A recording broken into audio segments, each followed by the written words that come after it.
Welcome to this episode of Ask Better Questions. Today, we're going to talk about the power of deploying the element of surprise.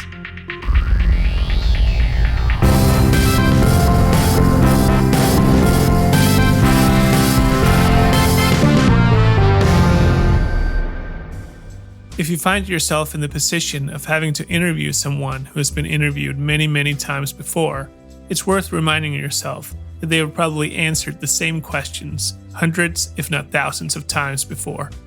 That doesn't mean you can't ask those questions too, but you really shouldn't, and there are two reasons for that. First of all, you can probably easily Google your way to what they're likely to say. Second of all, you're not going to get a very engaging interview. Instead, you're likely to get bland, well-rehearsed answers. And why would you want to go for that? Instead, you should try deploying the element of surprise. There's no better way to keep your subject engaged than by asking questions they didn't expect to be asked, and perhaps about subject matter they didn't expect to touch upon. This is particularly important if you're only one interviewer out of many in a row that your subject has to face. Of course, your questions should still be good. They should still be relevant to your subject, and you should still do your research.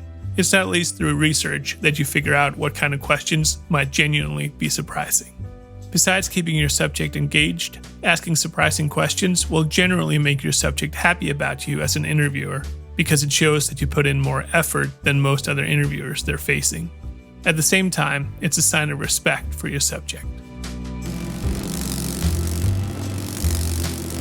In 2013, I was offered a chance to interview Slash. There's a caveat, however. I could only get 10 minutes with him. Initially, I was frustrated by the short amount of time. I've done plenty of interviews that go beyond the 1 hour mark, and I know how fast time can go by during an interview. Thankfully, I had a chance 3 years earlier to interview Slash for about 25 minutes, which allowed for a quite in-depth conversation. This time around, however, there was no point in trying to go deep. Instead, I thought about the fact that Slash had been giving interviews for a quarter of a century. He must have been answering the same questions over and over again. So combined with the time constraints, there was only one thing to do. Prepare a speed round of questions he had never answered before, or at least not very many times. It turned out it was the perfect strategy for a 10-minute session. He was engaged from start to finish, gave great answers, and seemed to enjoy the surprising randomness of it all. Let me share a few examples. I asked him about his drumming skills. I'm a fucking horrible drummer. Absolutely no coordination whatsoever.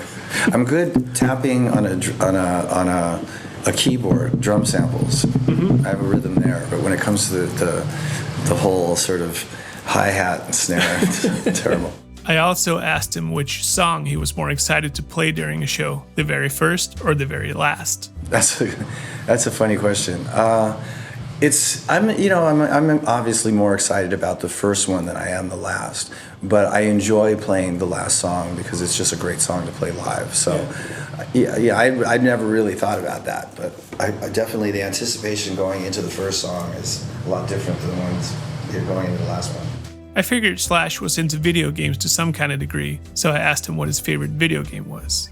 Angry Birds. That's the only one I play. I mean, I have an iPhone and an iPad and stuff, and that game, when I was introduced to it, that was when it first came out, I was just completely, it's the concept, it's the technical aspect of the physics of it, the weight of all the different objects, how they fall, and it just blows my mind, and and I geek out on it, and I'm running like 3 different games of Angry Birds at the moment, yeah.